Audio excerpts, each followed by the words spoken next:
નમસ્કાર દર્શક મિત્રો, સયાજી સમાચારમાં આપનું સ્વાગત છે।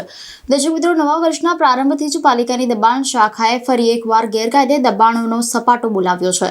વાહન વ્યવહારથી ધમધમતા પાણીગેટ વિસ્તારમાં લારી ગલ્લાના દબાણો દૂર કરવાની કાર્યવાહી હાથ ધરવામાં આવી હતી। રોડ રસ્તા ઉપર થતા ટ્રાફિકની ફરિયાદો મળતા વોર્ડ નંબર 5ના વિસ્તારમાં પાણીગેટથી સરદાર એસ્ટેટ સુધીની દબાણ શાખાની ટીમે પાણીગેટ તથા બાપુત પોલીસ સ્ટેશનના સ્ટાફને સાથે રાખીને પોલીસ બંદોબસ્ત સાથે દબાણ હટાવવાની કાર્યવાહી હાથ ધરી હતી, પરંતુ માત્ર દેખાવડા પૂરતી કાર્યવાહી કરાઈ। ગણતરીની લારીઓ, ટેબલ અને પલંગ જપ્ત કરાયા। અત્રે ઉલ્લેખનીય છે કે દબાણ શાખાની ગાડીઓ આગળ નીકળતા દબાણો જેવા હતા તેવા ફરી ગોઠવાયા હતા। નક્કર કાર્યવાહી ક્યારે થશે તે અંગે વોર્ડ નંબર 5ના વોર્ડ ઓફિસરને પૂછવામાં આવતા તેઓએ પણ ઉડાઉ જવાબ આપ્યા હતા।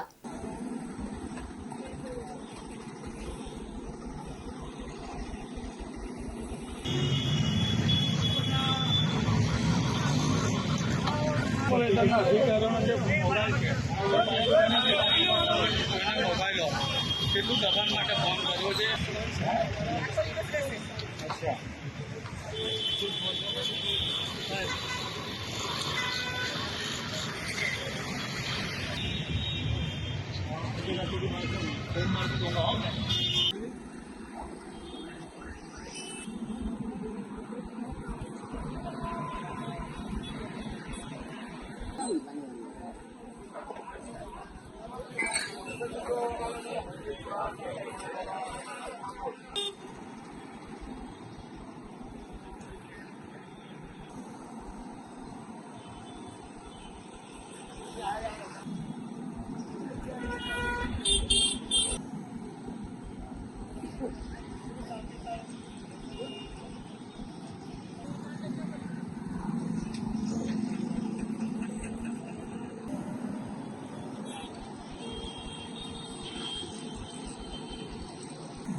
વોર્ડ નંબર 5નો વિસ્તાર છે અને દબાણ અને સિક્યુરિટી શાખાની ટીમ તરફથી જે સૂચના મળી છે એ પ્રમાણે જે લારી ગલ્લા દબાણ બધું રોડ રસ્તા પર ટ્રાફિક સમસ્યા અને ફરિયાદો હોય એના માટે આ એક રૂટીન પ્રક્રિયા છે જે સમયથી ઉપરથી સૂચના મળતી હોય એ પ્રમાણે કાર્યવાહી કરવામાં આવે છે। શું હાથમાં આવ્યા છે?